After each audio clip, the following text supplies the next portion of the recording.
지난 5일이죠. 검찰 내부 통신망 이프로스의 공수처 수사를 받고 있는 이성윤 수사팀 검사들이 글을 올렸는데 그 내용이 김호수 검찰총장에게 직접 항의를 하는 내용입니다. 이성윤 지검장 황제 조사라든지 김웅 의원 위법 압수수색이라든지 지금 이성윤 고검장을 기소한 이 수사팀 검사들에 대한 압박 수사에 이르기까지 출범 1년이 다 돼가도록 과연 공수처가 국민의 신뢰를 받는 인권 친화적 수사기구 라는 그 설립 목표에 부합하는 기관인지 논란이 끊이질 않는데요. 김호수 검찰총장을 향한 수사팀 검사들의 한탄 섞인 항의글 살펴보는 시간 함께 하시죠.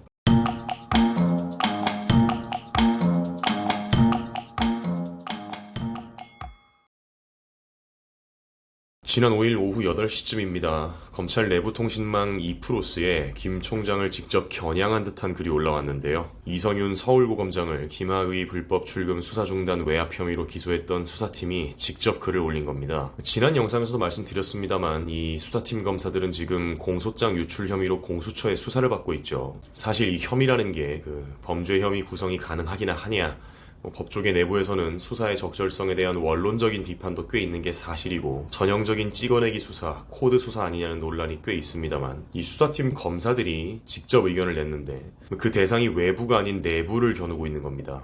그렇다 보니까 이 형식이 상당히 흥미로운데요. 지난 5월 박범계 법무장관의 지시로 진상조사를 했는데 증거 확보가 되지 않았다. 그런데도 그런 사실을 발표를 안 하고 있다. 총장님께 호소를 드린다. 대검 감찰부가 조사 결과를 발표해서 우리의 무고함을 좀 알려달라. 무고한 검사들이 업무에 전념할 수 있도록 지시해달라. 그런 취지의 글입니다. 뭐랄까요. 내용은 사실 항의문에 가까운데 일선 검사들이 검찰총장에게 엄연한 자기 조직의 수장에게 보내는 글이다 보니까 호소문 같은 느낌이 나죠. 실제로 호소드린다는 표현을 사용하기도 했고요. 이러이러한 사실들이 분명히 밝혀졌는데 왜 총장께서는 나서지 않는 거냐? 우리 일선 검사들이 부당한 압력을 받고 있는데 왜 나서서 보호해주지 않냐? 그런 식입니다. 실제로 일찍이 대검 감찰부가 검찰 내부망에서 이성윤 공소장을 검색해본 검사들을 색출했는데 이 수원지검 수사팀 검사는 단 한 명도 나오질 않았죠. 공수처 수사의 빈틈이 드러난 여러 정황이 있는데도 왜 우리 조직의 수장인 총장께서는 정작 손을 놓고 있는 건지 항의하고 있는 겁니다.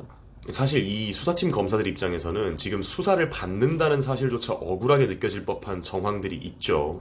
그러다 보니까 배후에 어떤 다른 동기로 내가 지금 수사를 받고 있는 건 아닐까, 이런 상황 자체에 대한 분노가 분명히 있을 텐데 이 상황에서 사실 공수처 수사의 부당함을 직접 지적을 하거나 더 원천적으로는 이 수사가 가지는 정치적 함의를 직접 추측하거나 언급하기보다는 이런 방식을 선택한 게 상당히 인상적입니다. 공무원이자 검찰 소속이라는 그 신분이 주는 제약 안에서 정말 효과적으로 사안을 환기하는 방법을 선택했다는 생각을 하는데요. 이 수사팀 검사들이 하는 말이 틀린 게 하나도 없죠. 검찰총장은 엄연히 검찰이라는 조직의 수장이고 공수처가 만약 납득하기 어려운 사실들을 바탕으로 부당하거나 최소한 논란의 여지가 있는 수사를 조직 구성원인 검사들에게 한다면 그것이 어떤 형태가 됐든 항의를 직접 하는 것까지는 아니더라도 어떤 식으로든 조직의 수장으로서 법과 원칙의 범위 안에서라면 본인도 역할을 다해야 하는 것이겠죠. 사실 이게 너무도 당연한 얘기인데 저도 지금 말하면서 새삼스럽다는 게 좀 놀랍습니다. 저조차도 어떻게 지금 공수처의 수사팀 검사를 둘러싼 상황이 지금 이 지경까지 오는 동안 검찰의 수장인 김 총장의 존재를 이렇게 까맣게 잊고 있었나, 저 스스로도 좀 신기할 지경이에요. 그 정도로 존재감 없게 행동을 하셨다는 건데 그렇다 보니까 현재 상황만 놓고 보면은 공수처와 검찰이라는 별개의 조직 간에 마치 어떤 분명한 위계가 존재하는 것처럼 느껴집니다. 지금까지 공수처는 대검을 7차례 압수수색했는데 그동안 김 총장께서는 지방 출장을 다니고 계셨죠. 처음 공수처를 발족할 때부터 우려했던 점이 바로 현실로 드러난 겁니다. 검찰과 법원과도 상당한 정도의 긴장을 유지하는 기관,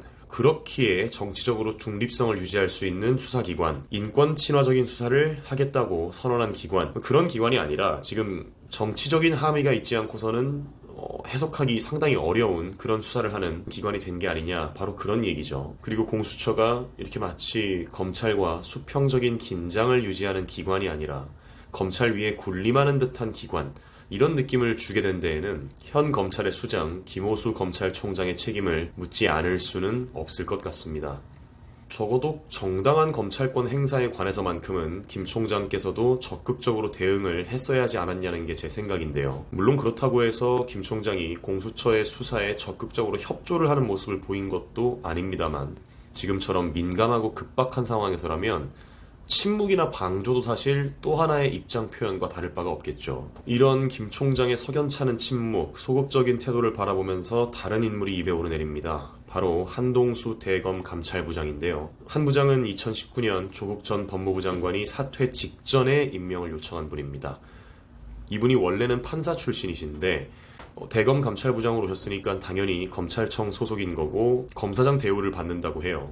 다른 직도 아니고 감찰부장에 계신 분이기 때문에 정치색이 없어야 합니다만, 마땅히 그래야 됩니다만 고개를 갸웃하게 하는 면이 있죠. 고발 사주 의혹, 이성윤 공소장 유출 의혹과 같이 공수처에 친정부 논란이 있는 최근의 수사는 물론이고, 윤석열 후보가 검찰총장이던 시절 징계 처분을 주도했던 분이라고 해서 일반적인 여론은 물론이고 검찰 내에서도 대표적인 친정부 인사가 아니냐, 그런 평이 있는 분입니다. 공수처는 엄연히 검찰과 별개의 기관이죠. 그리고 공수처에게 부여된 권한이 정당한 검찰권이나 검찰 조직을 부당하게 휘두를 수 있는 초법적 권한일 리도 없습니다. 검찰을 겨누고 있는 공수처의 수사에 관해서 숱한 논란이 일어나고 있는 지금 일선 검사들이 직접 제 역할을 촉구했습니다. 검찰 조직 전체의 수장으로서 김호수 총장이 보이는 다음 행보를 지켜봐야 할 것 같습니다.